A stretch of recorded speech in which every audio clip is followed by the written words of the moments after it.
All right, so for this afternoon, we're going to be doing something sort of similar, parallel to Peter's talk earlier about capitalism, but instead focused on political institutions of domination. The state, what it is, how it works, why it's a problem, how we might disentangle ourselves from statist dynamics, and the strategic movement pathway that most social ecologists see as the way to organize ourselves out of a state. So I just want to throw things open just to start. What do you think the state is? I'll just write whatever random shit you say on the board. Cops. Very important part of the state.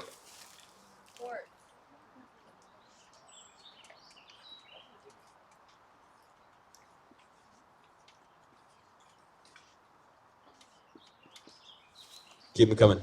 The institution with monopoly on physical and symbolic violence. Monopoly on violence. The military.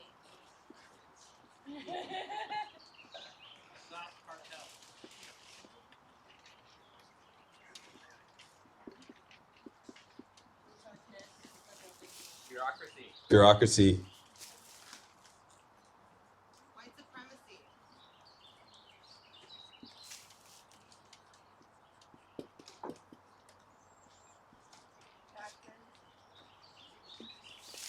Did I hear taxes? Yes. Excellent.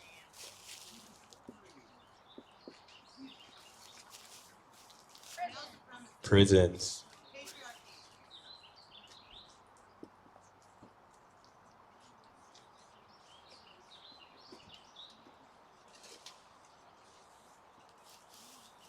Keep them coming. Business. Business.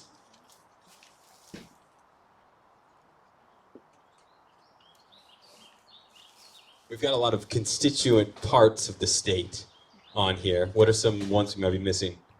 Top-down power structure. Okay.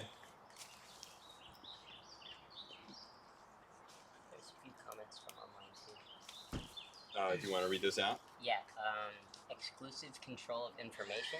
Okay, from virtual folks, some said exclusive control of information.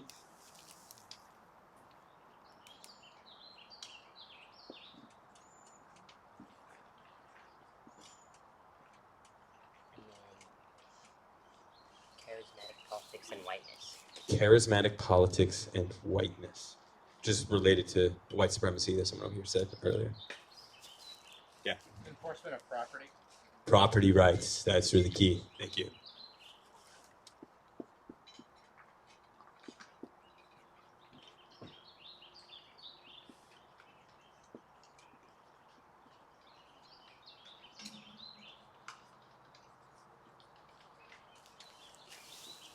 Bureaucratic management of society.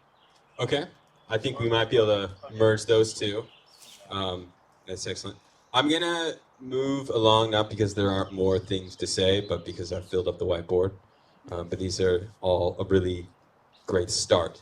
I want to just want to note that there's a lot of moving parts to various conceptions of the state, because the state is a historically complex institution that it's hard to tell a very simple story about. Not all states have the same history. They've not all developed through the same social processes, and we should be cautious about how sweeping our generalizations about what the state is and how they worked historically.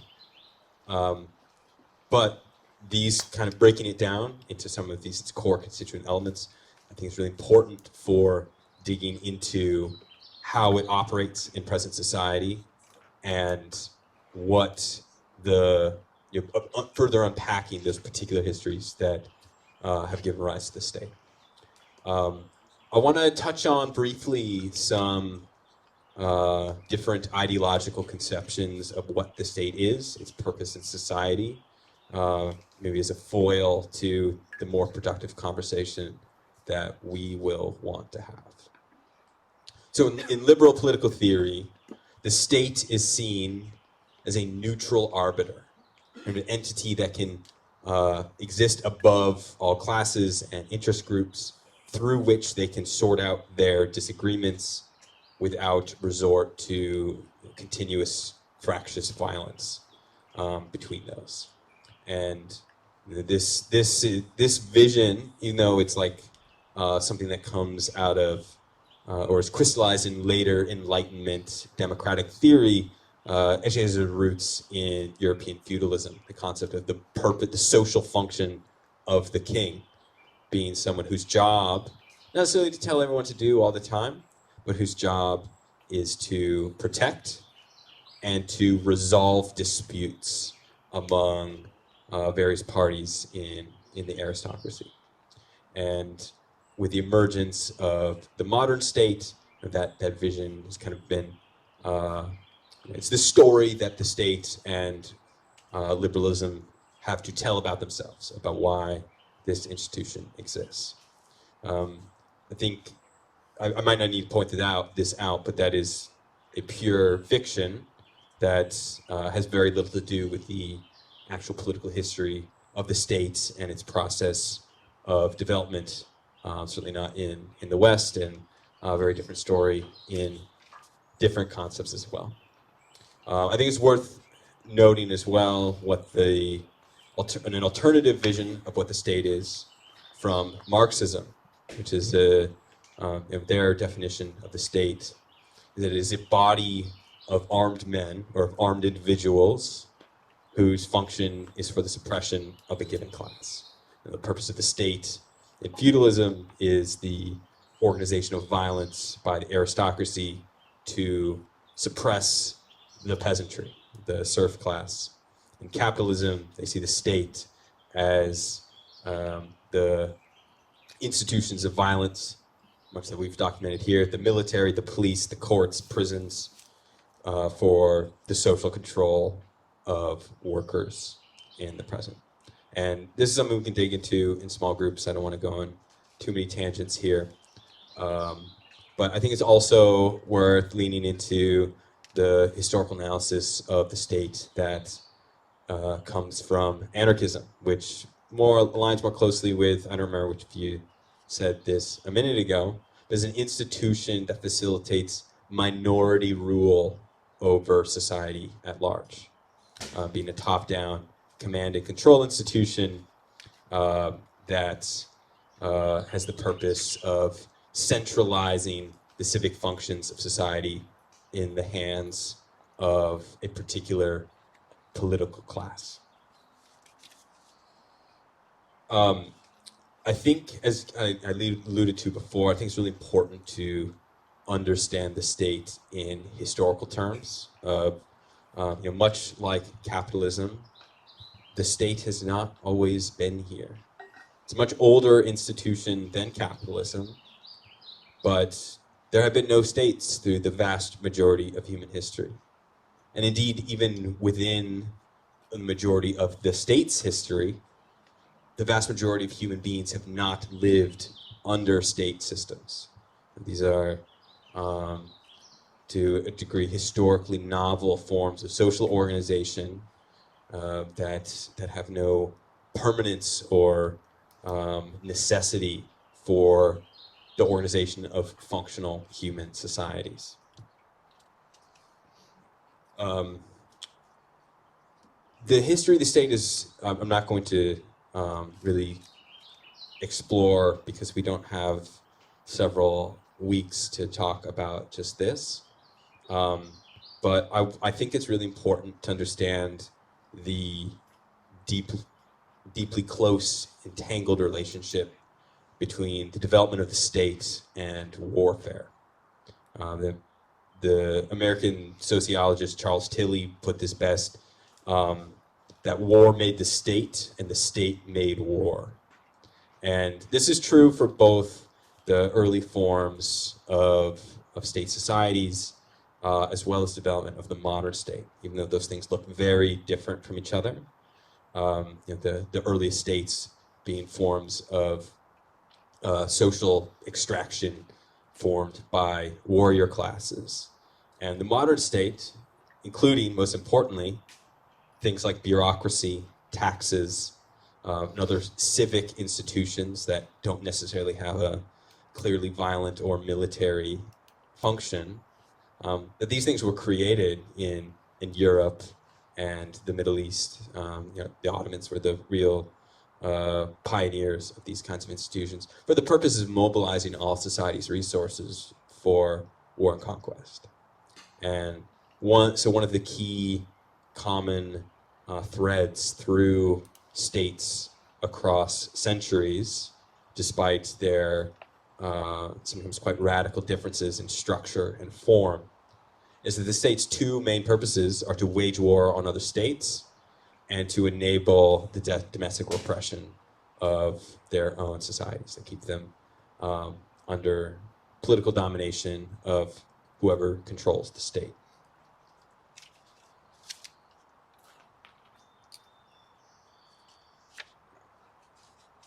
One of the other sorts of mythologies that liberalism tells as an ideological story that exists alongside and in parallel with the story about the state as a neutral arbiter that we need to resolve disputes, is a story about representative democracy. That yes, we need the Leviathan, we need the big, powerful institution that is in charge of all of us to maintain social peace. But, obviously that thing does bad stuff to us sometimes. And the solution is to broaden social control over the state through democratic elections. And representative democracy is the central political project of capitalist enlightenment and liberalism. This is the form of governance that at the end of the Cold War, these liberal triumphalists declared as the end result of all human history. We've figured it out. We've made the way of running our affairs that actually permanently works. And I think most of us here have some healthy skepticism about the effectiveness of representative democracy, of translating popular will into public policy. But I think it's important for us to maybe dig into its flaws, its structural problems that inhibit that from taking place, so that we can both better understand what's wrong with the system we live in and think more clearly about the kind of system we want to replace it with, so that we are not reproducing some of the same errors. So there was a decade ago now, a study by a pair of economists who analyzed every congressional vote over the previous 20 years and mapped them onto public opinion polling for different segments of American society. And they split those into those who fell into the bottom 90% of income, those into the top 10%, and those representing the interests of corporations. And their conclusion was that there is zero independent influence of the bottom 90% on what Congress actually did.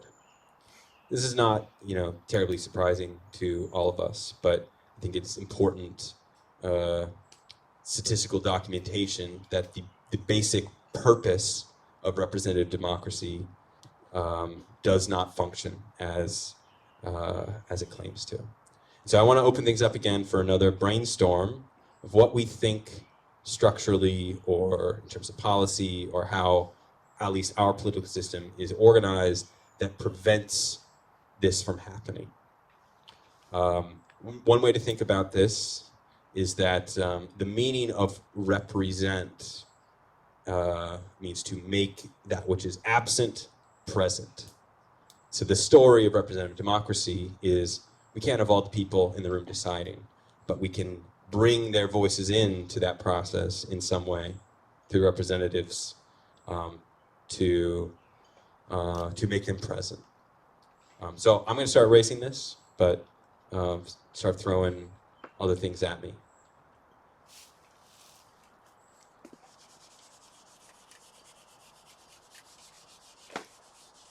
Popular education? As in, like, the public doesn't know enough about what's going on.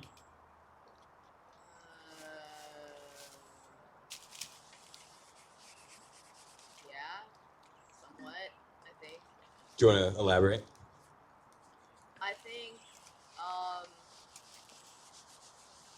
I have, like, a different definition of, like, I guess, like, interpretation of popular education, where it's, like, not only are we talking about, what may be happening, like, within, like, the political sphere, what is going on in Congress, who are the actors, and all that type of shit, but, like, you know, have we heard of something like this happening before? How do we feel about what's happening? You know, like, maybe we feel the effects of, like, decisions that are being made at the top, but we're not, like, exchanging that, like, story. So, Like, we're not speaking to each other about it. Yeah. Yeah. So the way I would reframe that, and I think this is actually one of the single most important ones we could write on the board, is there's no deliberative element to representative democracy.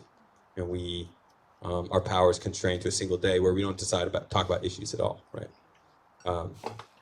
What else? Third-party facilitation of communication. Can you elaborate? What do you mean? So, like, our communication is modified and narratives are framed by companies and capitalists, so therefore that atomizes the language. So public discourse is under the control of capitalists. We are not the ones framing the political discussion. Somebody else is doing that for us.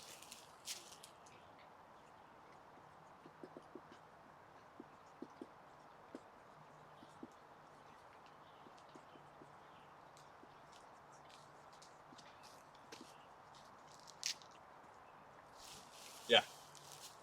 There is a distinct opposition by the state to encouragement of critical thinking as a concept, because critical thinking mobilizes people, and mass mobilization is inherently oppositional to the state, as it threatens the will of the minority. If that makes any sense at all. It does.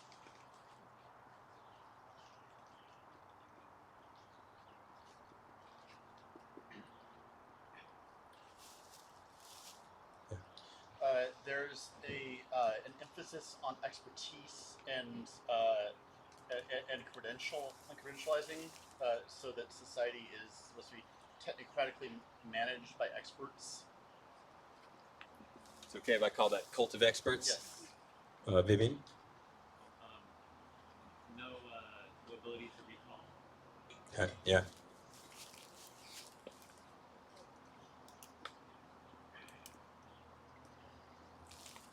Another way we might frame that is that our representatives hold independent political power.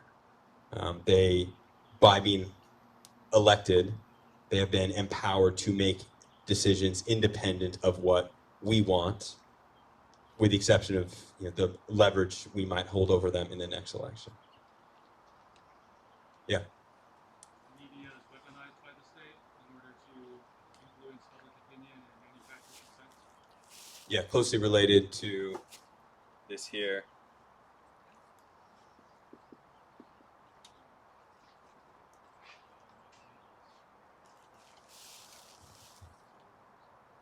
I think in a very like logistical way, lines and borders are randomly, or not randomly, are drawn so that certain people represent certain groups of people that don't really make any sense. Gerrymandering. Yes. Yeah.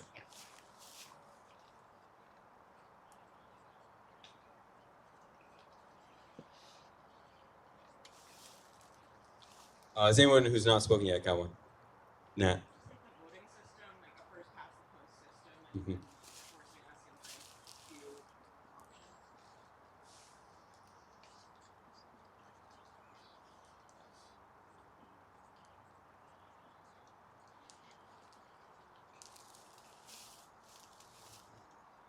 have one online.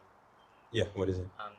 Representation is skewed in favor of ideologies not actually representative of people's material conditions. What skews it? I don't know, I'll ask. Yeah. Dominic? In terms of political representatives or electeds, we are programmed to view them as leadership instead of servants of the people. Mm-hmm. There's no accountability.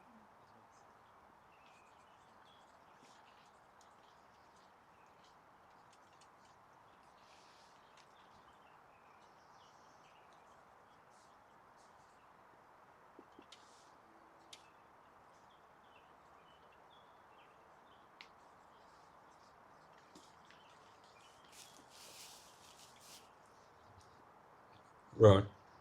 Lobbying in the interest of corporate interests is more influential on political decisions than public opinion is.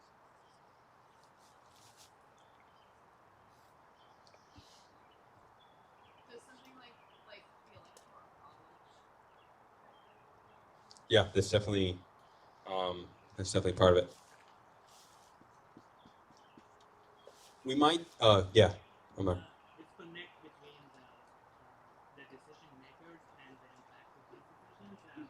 Often, like for example, relating to plan solutions for poverty, they didn't experience poverty over there, or plan solutions for traffic accidents are not the ones who use these routes for traffic accidents. Arbitrary giving people power over places, over areas they don't have a stake in. They're insulated from the impacts of the decisions, and they're politically insulated from the people who are impacted.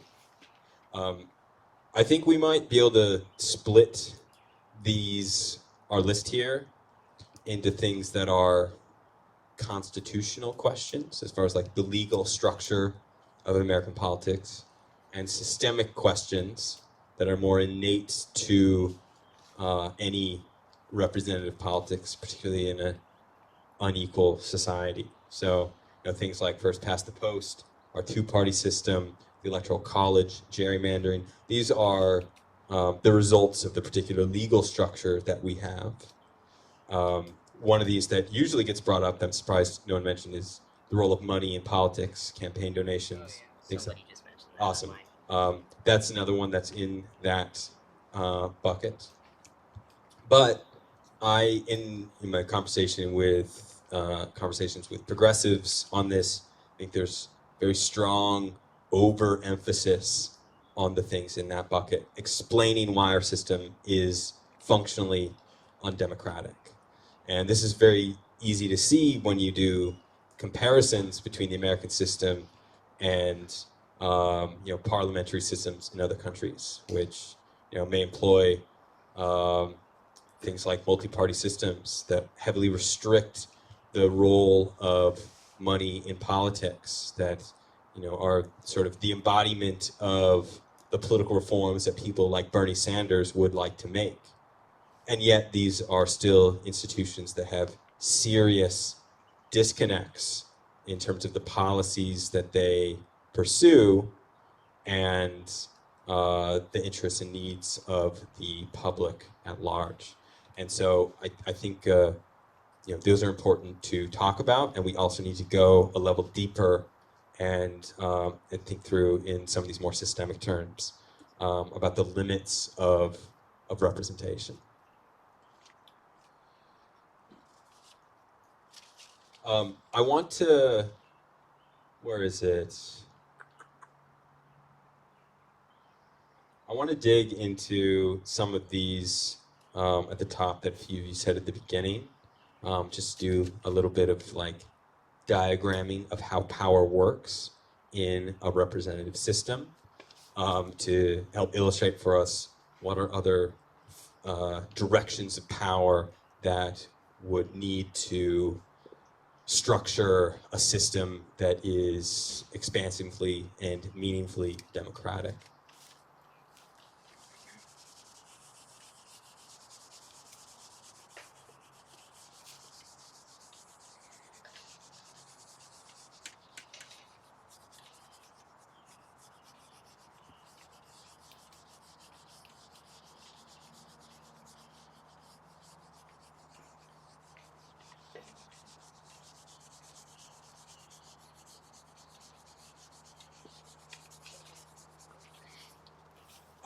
Amar, can you repeat what you said at the beginning of like why elected officials don't have to listen to us?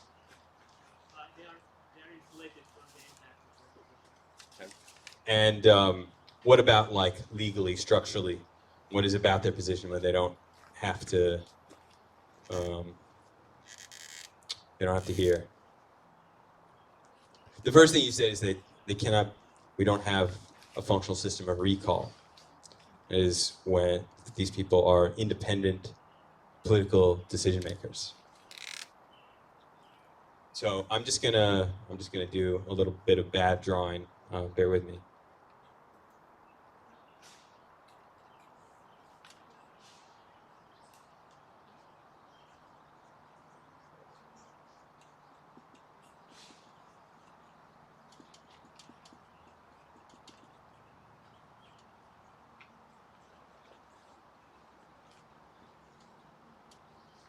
So in a representative system, the power to make independent political decisions flows this way. How the state works in a representative society is a select class of political decision makers decides what the state will do, and then the state carries this out through the various means of violence at its disposal. The direction of authority is from representatives down onto the public. And our mechanisms for restricting that are a mix of constitutional limitations on what different offices of authority can do, and whatever symbolic leverage that we can exercise through elections. And much of the political theory that's taking place within social ecology is focused on how we reverse these kinds of relationships between people representing others in such a way that fundamentally transforms the nature of a representative in the process. And this is because we live in a very large society. It's difficult to have a deliberative discussion among 330 million people simultaneously. And coordinating decision-making across geography likely necessitates some kind of mediation between via institutions of political decision-making. But that doesn't mean we need to set up the people carrying that process forward as independent, unaccountable decision makers. Where am I at here?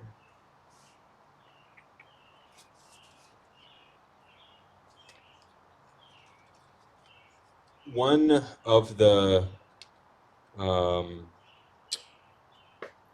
well, I will get in a little more detail in a few minutes on what kinds of mechanics or principles there be for organizing a system of meaningful democracy beyond the local level.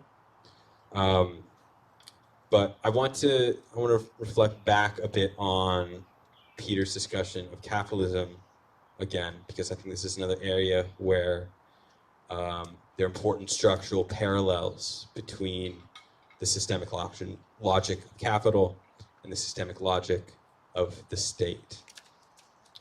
Capitalism is a system that enables a particular ruling class to appropriate for itself the productive power of all of us. The state is a system that enables a particular ruling class to appropriate to itself the decision-making power of all of us. That's what this is. And much as the revolutionary process of overthrowing capitalism entails an expropriation of that ruling class, of taking control over those means of production for ourselves, revolution against the state means expropriation of the means of decision-making, of claiming back for ourselves as a collectivity the ability to decide and administer and manage our own society. And Murray Bookchin made a distinction between a state and a government that I think is actually analytically useful, even if we might quibble about definitions. And his argument, in essence, is that any system of social management of the wider community is that what they are doing is governance. They are governing and managing themselves. And that's true for a village assembly. That's true for the kinds of governing institutions that manage various commonses all over the world.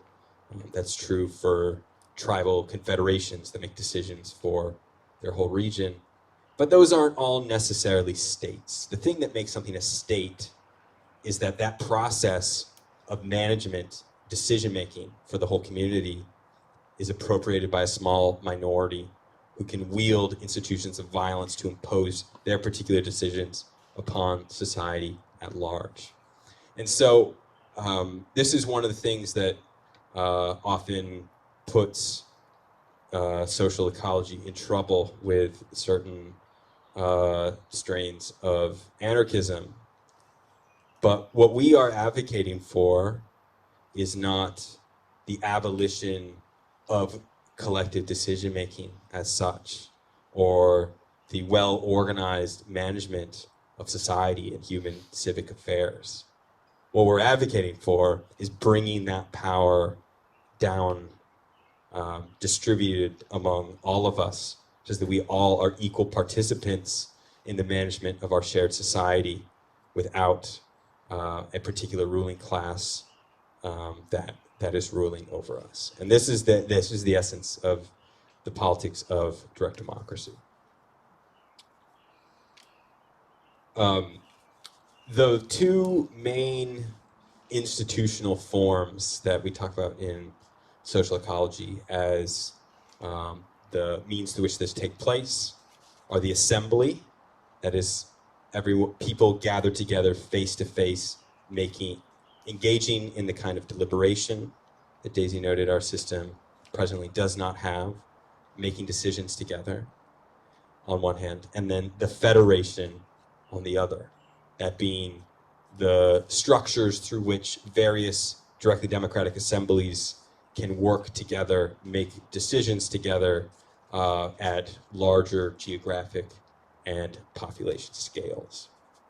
And I just want to offer up what I see as some of the core principles of federation as a means to ensure that power remains at the base rather than being concentrated among a particular political elite that would replicate the problems of the state and the problems of representative democracy. The first of those, and most basic, is continuous assembly. One of the structural defects of representative democracy as a democracy is that the popular power, such as it exists, is fleeting.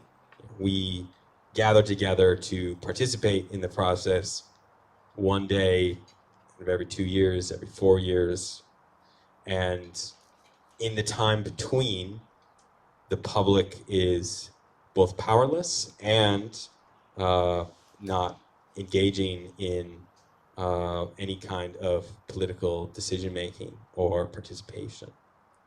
And so if we are to have a functional system of assemblies working together to govern all of society, we need to ensure that these are things that are continuing to gather and deliberate on an ongoing basis rather than dispersing for extended periods and handing off decision-making and administration to a small group of people in the meantime. The second is the principle of imperative mandate. And this is something that has been experimented with in various social movement contexts for generations at this point. This is not a social ecology term by any means. But in essence, what it means is that when an assembly sends someone to communicate its position or its preferences to some higher body of coordination across assemblies, that they are only a mouthpiece. They are required to present the position that their community has come up with. They are not there as a decision maker who can move outside of that. And there are two other closely related elements that are required to enforce the imperative mandate. The first and most obvious of these is transparency. There need to be free flow of information between bodies of delegates and the assemblies that have sent them for any functional democracy to exist. And I think this is something we talked about earlier as one of the defects of representative systems. And the second is what Amar brought up at the beginning, which is the power to recall. If we know via transparency that the delegates we have sent are going rogue, so to speak, we need to have the ability to replace them. And in systems where this is the understood relationship between the assembled people and their delegates, this is in practice not frequently required, but is the key backstop for ensuring the democratic nature of the system. Next is the principle of rotation. And this means swapping in new people to these roles on a regular basis. This is two essential features there's two essential reasons for this.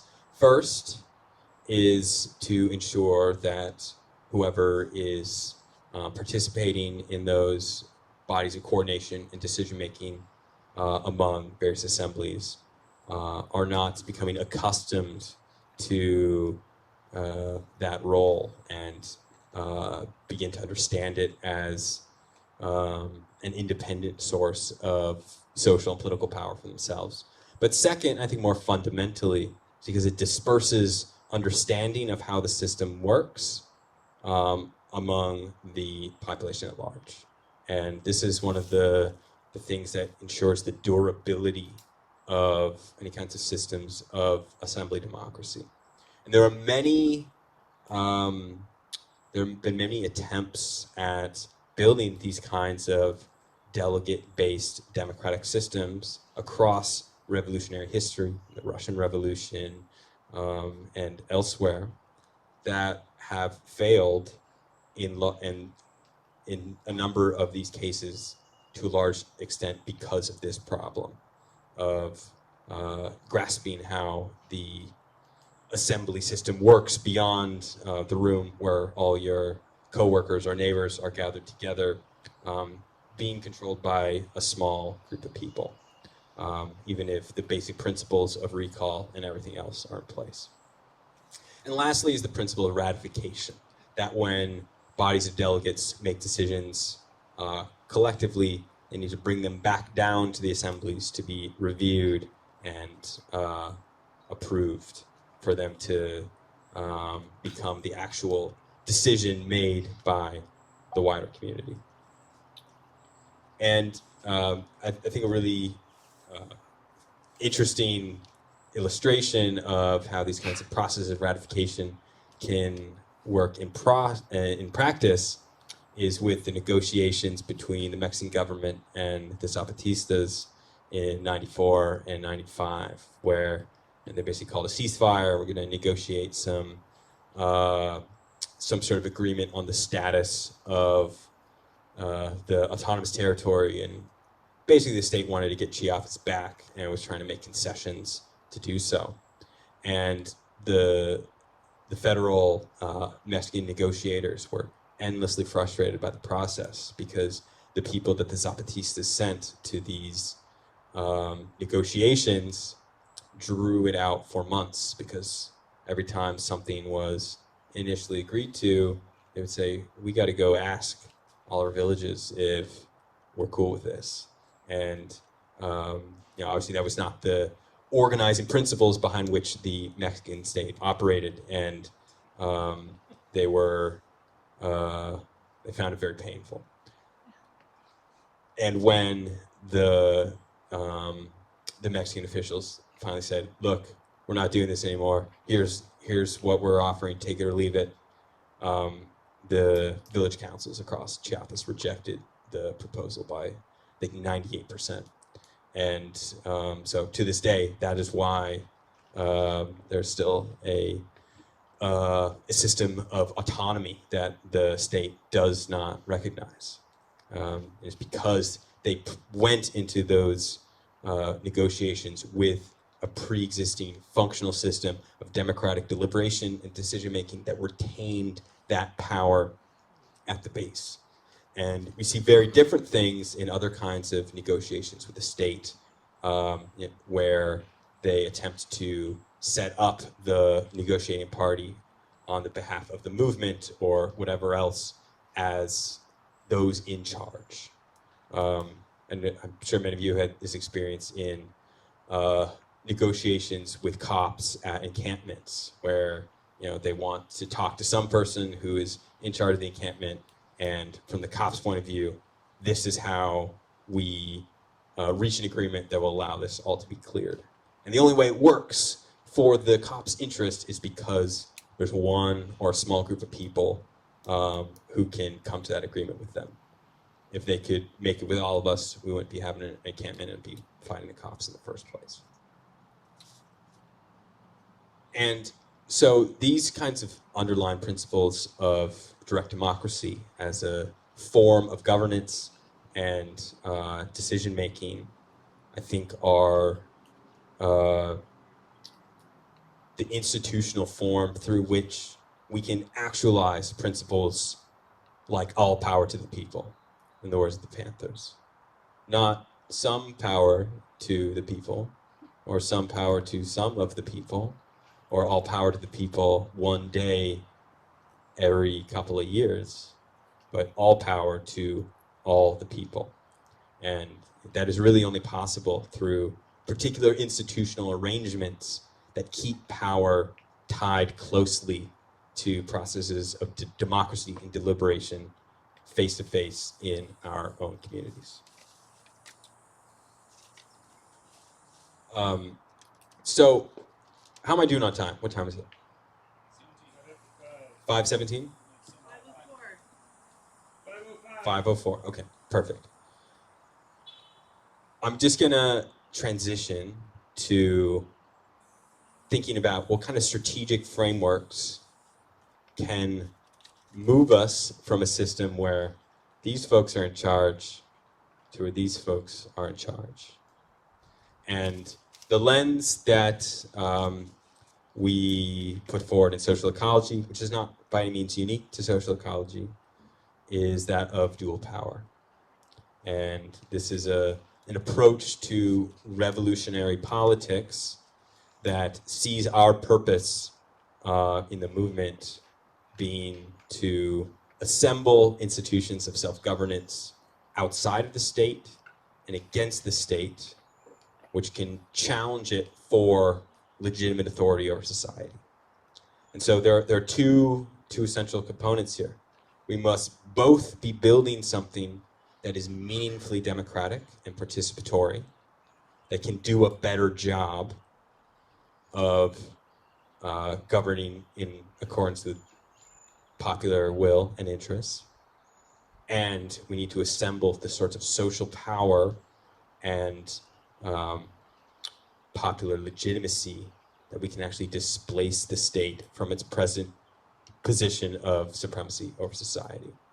This term, dual power, comes to us from the Russian Revolution in the early days of the overthrow of the Tsar.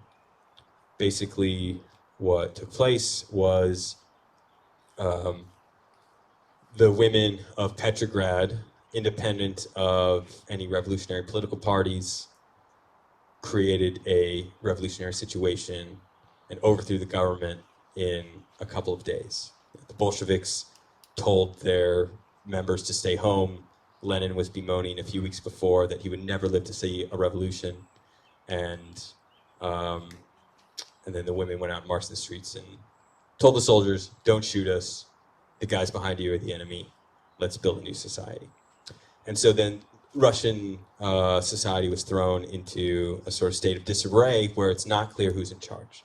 The Tsar has abdicated. There's not a real government, but there's some guys trying to make a new one.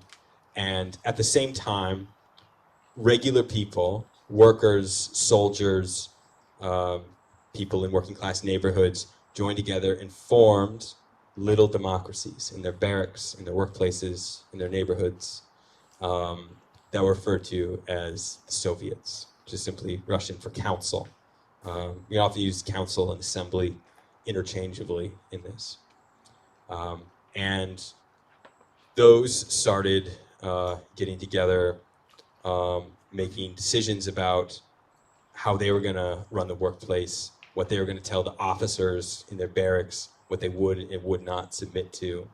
And then they began sending their own delegates, who that they could recall and replace at any time, to a citywide body in Petrograd called the Petrograd Soviet. And so at the same time as you have a formal government forming of the old like cabinet ministers and such, you had this second power existing alongside of it that was much more expansively democratic and participatory. And this is the essence of, this is why we call it dual power. Not that we're doing two different things at the same time, but that there are two powers in society who have competing claims to authority. And eventually, in the context of the Russian Revolution, that body of face-to-face democracies dissolved the official government and took upon its powers for itself. There were obviously some key weaknesses in the durability of Soviet democracy, which we can talk about in small groups if people are interested. But this is the vision that we put forward as the process of revolutionary transition. That we build in the here and now vehicles for collective action and collective decision making that can, in their own governing logic, contain a new sort of way of running society.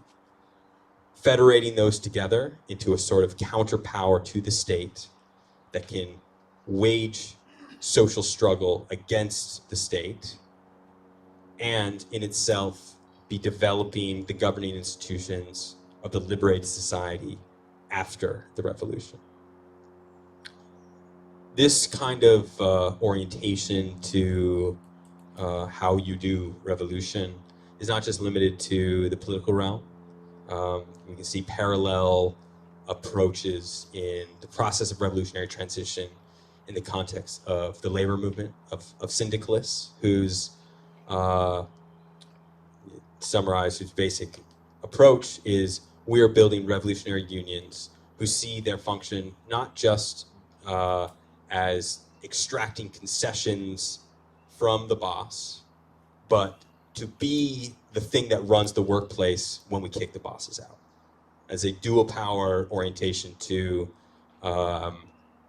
labor organizing. You see the same thing in the tenant movement, where radical tenant organizers are building tenants unions who have leverage, who have power against their landlords in the here and now, but whose actual aim in the long term is to kick out to evict the landlords and have the tenants union be the institution that manages and runs housing by the people who live there themselves. For social ecology, we might mainly talk about neighborhood assemblies as the institutional form through which we would build a dual power. But I think we need a lot of these things working at the same time. I'm gonna wrap up briefly. I guess I'll just say one final thought. The phrase dual power has sort of loosened in meaning in recent years as it's been popularized as a political framework, often used to refer to any sort of political practice that entails building alternatives against and outside the present system. I think through things like cooperatives and time banks and the kinds of solidarity economy initiatives. And that stuff is all really important. I just think it's essential that we have a certain clarity about what we mean by dual power. Dual power entails we've built a social authority, something that makes decisions, that has a real claim to power against the state. And while most of those other kinds of initiatives are important as constituent elements of a future dual power, nobody in America has achieved dual power yet. It's not been built. It's the thing that we are working towards through solidarity economy initiatives and neighborhood assemblies and other forms of directly democratic and popular power. I'm gonna turn you loose into some discussion groups, and I have a few framing questions that you're welcome to start with, or you can discard them altogether. Mason, Yeah. just for a moment. So we're going to be talking about alternative, like we're going to be talking about the right wing as a threat. We're going to be talking about some of the other elements of society. We talked about capitalism already. But could you take a minute and just safely articulate what happened to the Petrograd Soviets? Because there's other elements within the left that are also threats to this form of democratic process. Okay, I can do that. Does anyone else have a question you want to throw out there before we disperse as well? Yeah. I have a question that came up actually in the Mysticism series, but this question of neighborhood assemblies as the basis of dual power, it was complicated by the idea that so many people are migrating, and the patterns of migration are too strong, that neighborhood assemblies would be a viable kind of pathway in our future for dual power. So I'm just curious in terms of how you would address that tension. That's a great question. I think that's one you should talk about in small groups too, because it's difficult to answer without digging into the particularity of certain contexts. But I can try to touch on that. And then one more from Rowan. Since you brought up the syndicalists, can you maybe go into what worked and what didn't work in their approach to dual power? So he was asking about what was successful and not so successful with the syndicalist movement. I'm not sure I'm qualified to do that in a succinct way, but we can talk about that. James is a great person to talk to about that. We've got a lot of folks who have been organizers in syndicalist unions, like Drew and others here. Productive discussion there. I'll just say briefly that there have been revolutions carried out by syndicalist movements in history. They've done it. It can be done, and their work's worth studying.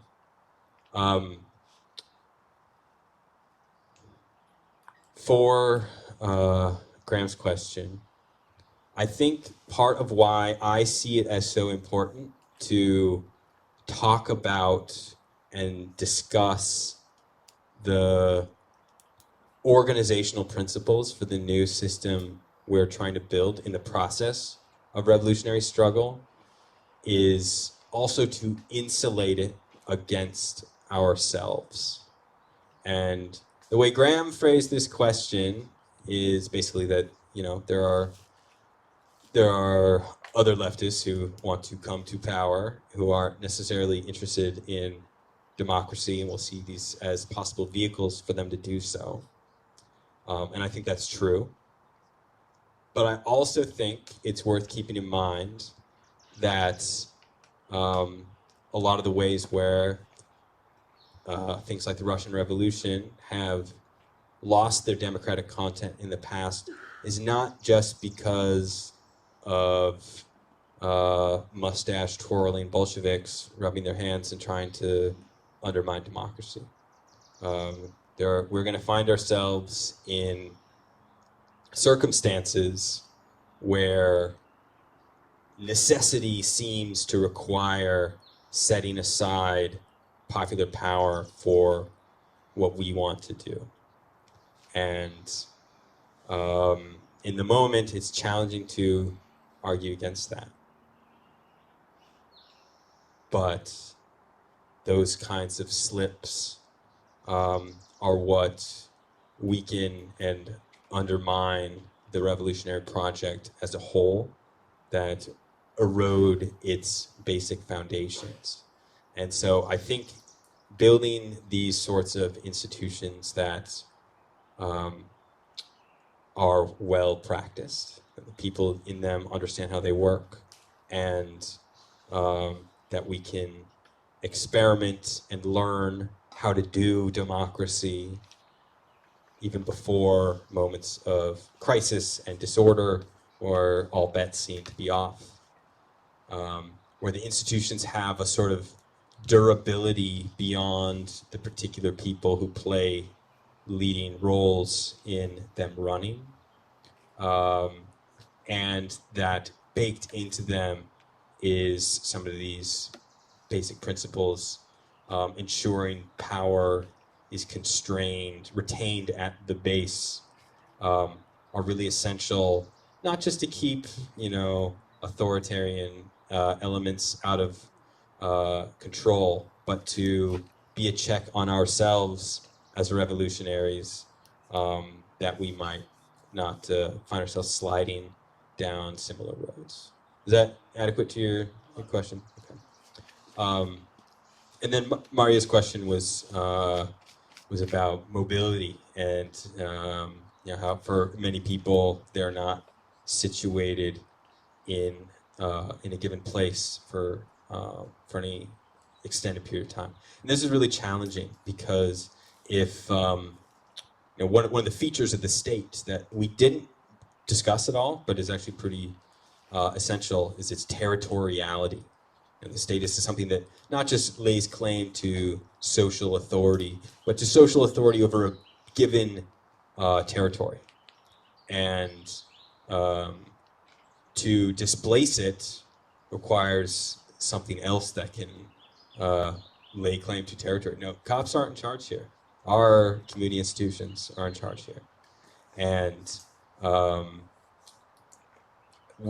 don't think we've adequately theorized how you do that in a mobile sense. And that's not because it can't or hasn't been done.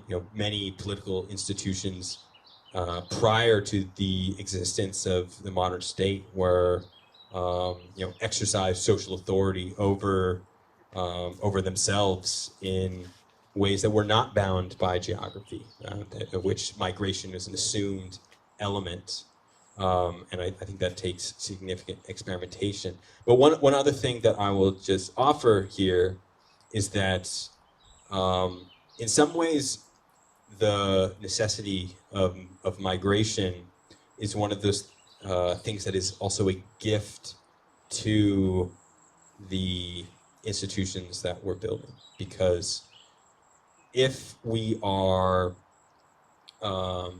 deeply rooted in a given place, it can become, I think, a bit easy for particular people who are longstanding members of that community to keep things afloat, to be the ones who are